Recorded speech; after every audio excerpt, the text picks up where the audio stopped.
Hello and welcome. If you're an educator, you know what it's like. There are always new apps, new platforms, new expectations. It feels like the world of digital education is just constantly spinning, right?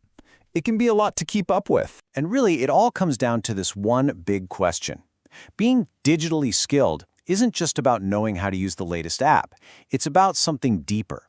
It's about using technology to spark real curiosity, to create those aha moments in learning. But with so much noise out there, how do you even know where to start? Well, thankfully, you don't have to just guess or stumble through it. There's actually a guide for this exact journey. It's called the Digital Competence Framework for Educators, or, much easier to say, DigCompEdu. And look, this isn't just some passing trend. This is a really solid framework, developed by the European Commission itself. It was made specifically to give educators like you, all across Europe, a shared language and a clear path for building your digital skills.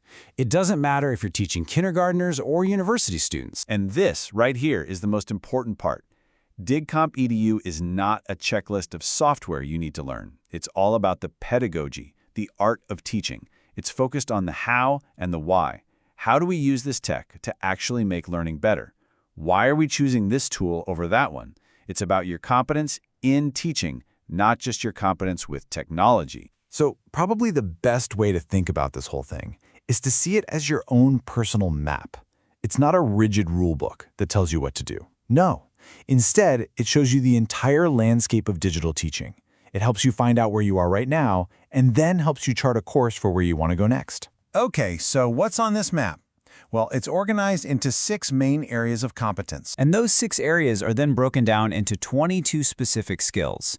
And this covers the whole shebang. You know, everything from how you collaborate with colleagues to how you empower your students with digital tools. So you've got the map. Now, how do you find that little red "You Are Here" pin?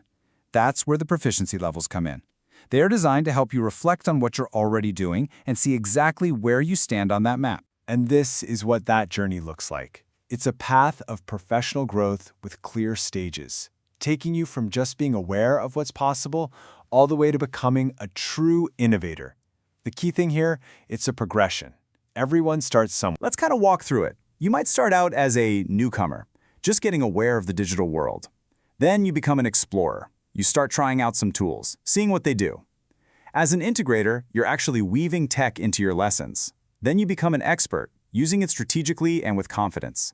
And from there, you can even grow into a leader who helps guide your peers, or a pioneer who's out there completely rethinking what education can be. Okay, that's the theory.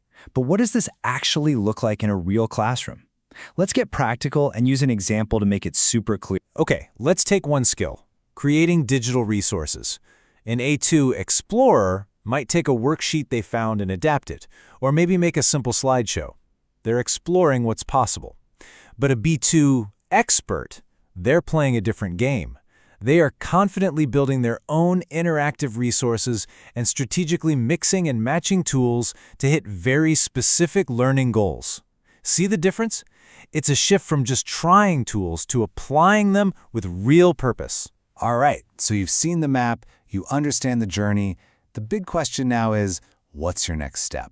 How do you go from just thinking about this stuff to actually doing something about it? So, what's the point of all this? You know, the source material says it perfectly. The goal is not to race to become a C2 pioneer. Very, very few people are. The real goal is to continuously work on their competences. It's about that steady, reflective, ongoing growth. And to help you do just that, there's an amazing practical tool called the DigCompEdu Check-in. It's a free online self-reflection tool. It basically walks you through a series of questions to help you assess your own practice against those 22 skills. It's like a personal GPS for that map we were talking about. And when you complete the check-in, you get this incredibly useful personalized report. It'll show you your overall proficiency level from A1 to C2.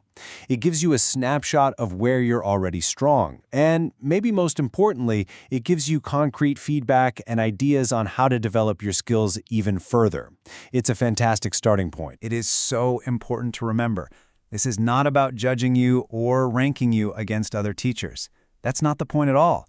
This is an empowering tool for you, for your own journey. The goal is not perfection, it's progress, one simple step at a time. Knowing where you are is always the first step, but the really exciting question is, where will you go next? With a map and a compass like this in your hands, how will you help shape the future of learning?